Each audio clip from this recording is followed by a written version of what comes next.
Hello and welcome to Luisa TV. Each week I'll be bringing you tools and tips to share with you and some inspiration from my life to help you on your passionate journey and maybe a bit of light entertainment.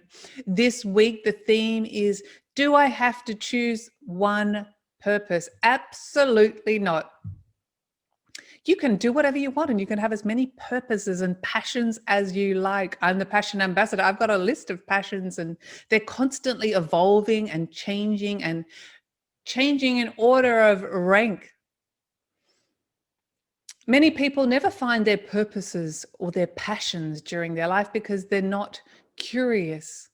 And many people never find their purposes or passions because they don't realize that it's found within inside of you. It's not some external goal to be achieved. It starts internally. It starts with a spark. It starts with inspiration.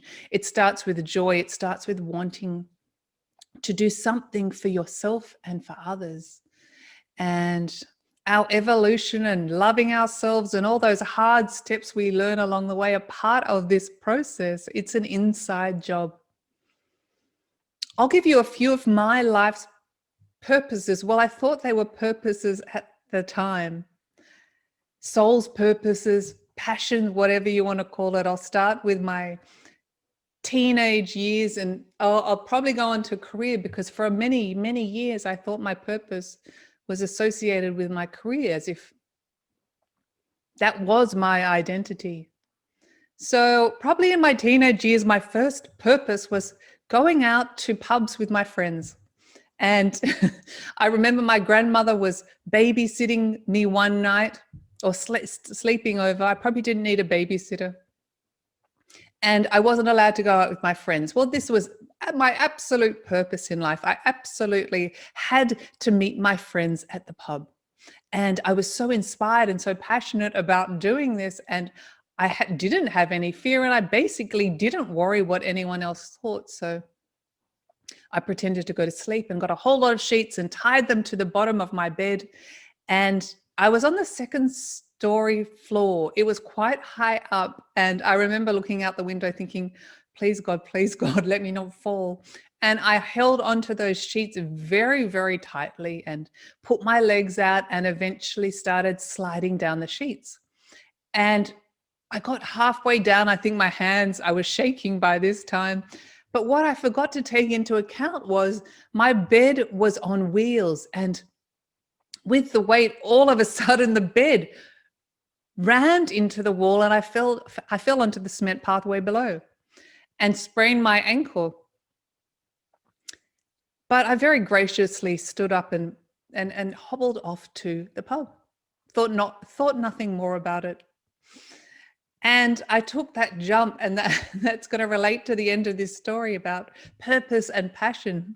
Anyway, just a side note, a few nights later, the man across the road said, my gosh, I was sitting on my balcony the other night and I thought there was a burglar, and I was staring, and then I realized it was you, and you'd come out the window and you were halfway down and then you started falling and then you fell to the cement floor, and then you just dusted yourself up and walked away. He said, that was the most wonderful thing I'd ever seen. If you ever do it again, can you please let me know and I'll get my popcorn ready? Anyway, a side note. So a few years passed, and then I think I find my next purpose, which is horticulture. And I studied horticulture and I did a lot of rainforest regeneration and I loved it. But I realized at one point I couldn't do this forever. It was very hard labor, and literally it was like going to a war zone every day. There were the deadliest snakes in the world, the deadliest spiders in the world, which only probably if you were bitten gave you about 5 minutes to live. There were ticks, there were stinging vines. It was a dangerous profession. And I eventually decided to change. And then I spent a few years in interior design thinking, I finally found my vocation, I found my passion, but that didn't satisfy me. And I look back now, and it's easy to look back in hindsight, and all these career paths I'd chosen, I chose them. Someone probably had even suggested them. They weren't chosen from me. They weren't chosen from my own excitement. They certainly weren't my purpose, but I wouldn't be the same person if I hadn't taken that path. So that begs the question. I probably was meant to do them anyway. And then I decided to study social sciences and psychology. And then I went into corporate HR, human resources. And that was exciting at first. And my family was proud of me.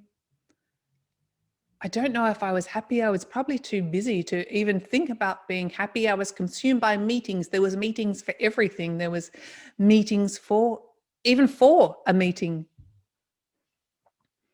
And I even wrote a paper on meeting efficiency, or the lack thereof, and what lack of meeting efficiency costs corporations. Actually, I might do an episode one week for the insomniacs out there, and I'll talk to you about meeting efficiency, and you'll be guaranteed to fall asleep in about 1 to 2 minutes.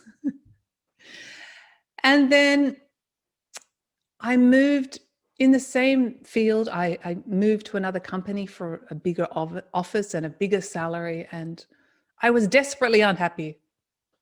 I didn't know what I was going to do. And by some bizarre twist of fate, well, there's no fate, I heard Abraham Hicks, and I didn't know what she was talking about, the vortex, and we create our reality and manifestation. And I thought, if we create our reality, I've created this unhappiness. And I wasn't only unhappy in my career, I was unhappy in all aspects of my life. I was in a very unhappy marriage, and I was generally quite unhappy as a person. And I thought, well, if I created this, I can uncreate it. And I want to learn as much about spirituality and universal truths as I can. I have to say, I've always been spiritual, but I kind of lost myself somewhere along the way. And I started meditating again, only 5 minutes a day. And I couldn't wait to get out of the office each lunchtime, and I'd go to the park across the road and kick off my high heels and close my eyes and put my face to the sun. I was in fact meditating, but I didn't want any of my colleagues to think I was strange. So I pretended that the sun was in my eyes. It became so joyful going to the park for half an hour or so every day. And I never wanted to go back to the office. I remember looking down at one point and seeing a gum leaf, a simple gum leaf. And I thought, you know what, I'll take that back to the office, and it will remind me of my happiest time of my day at work. And I took it back to my lovely office and hid it behind the monitor in case anyone would think I was strange. And as fate may have it, I'm a slow learner, but the universe seems to pull me kicking and screaming if I'm not on my soul's path. I was retrenched. I was terrified, but utterly joyful. I think I even remember walking out of the office with my few possessions and did a little jump. And I just knew that I'd wanted to do this all along. I just didn't have the courage. And I heard the words, if we had not pushed you, you would never have jumped, Luisa. But just as I was packing up my office, I got my USB and my few papers.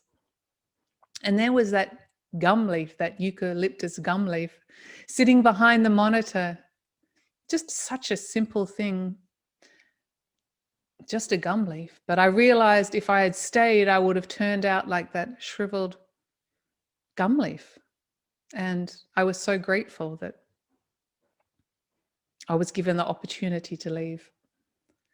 And as I walked out, I remember walking up the street, and I made a promise to myself, and I made a promise to the universe, and I made a promise to all that is, that no matter what, I would live from then on a lived life, and I would do what set my heart on fire, and I would try my damn hardest to be happy all the time. And I would try hard to be positive, and I would not criticize, and I would not judge. and I would allow the law of attraction to come to me. I had no idea what I was going to do. And I did know for sure that I probably wanted to be a better speaker, and I would love to speak with incredible thought leaders across the world and not only inspire myself selfishly, but inspire others. That was one of the foundations and the values and the visions I had for Passion Harvest, was to inspire you, the audience, to live a passionate life, to walk a little lighter, to step a little lighter, to get out of bed and smile in the morning, or tell someone you love them. And it would have this ripple effect on people that listened or people that were guided to watch this show. And so I still remember my first interview. I was a really bad interviewer, but I learned and I practiced, and I remember not wanting to press the upload button on the podcast. And I closed my eyes and I had my finger over the mouse, and I paused for the longest time and held my breath and pushed that fear aside and pressed upload. And that was the start of Passion Harvest, and it's grown and grown from there. It didn't start out as a career. It didn't start out as this is my purpose. It came from inside. It came from my heart. It came from feelings of desire and joy and inspiration. And it wasn't so much what it would do for me. It was what it would do for others. I didn't care what other people think. Well, I actually did worry what my family and friends were going to think, having this podcast with a spiritual foundation. Again, at that time, it's funny now looking back, but I was very worried that they would think I was strange, or they probably knew I was strange anyway. And so that's how it started. So I want to say to you, if you're not living a full lived life, that's okay. That's part of your journey. And if you're looking to find more passion in your life, or a passion, or you're looking to find another purpose, start small. You're going to have to look inside of you. It is not necessarily an external career. You can't necessarily think of, how am I going to make money of this? Of course, everyone has to be practical. But it has to start with inspiration and joy. And that is what truly will nourish your soul. You know, it's funny. We often ignore what feels good to us, but that is your soul connecting with you. It's not by accident why we're excited by things. And a very simple analogy, and I thought the other night, I've almost come into full circle, but I have no doubt that I will have many more passions in my life and many more purposes now that I know how to achieve this. But I was thinking a great analogy is coming full circle of me wanting to go to the pub and jump out the window. And I'm certainly not saying go to a pub and jump out the window, but what I am saying to you is, don't worry what other people think. Be inspired, be motivated, have a goal, and jump. Take a leap and push that fear aside. You've got nothing to lose, and life is precious, and you already have everything inside of you. Sometimes we just have to push aside ourselves and allow. So I'm really excited to share this episode with you. And purpose and passion, they're so intricately combined. Thank you so much for listening to me this week. Please leave a comment below and I'll try and answer all your questions. And I want to say I really, really appreciate all your feedback, and thank you so much. It means a lot to me, but it also means a lot to Passion Harvest, that I feel is bigger than me. It's not about me. It's really about you. So I want to thank you, the Passion Harvest audience. Until next week, bye for now.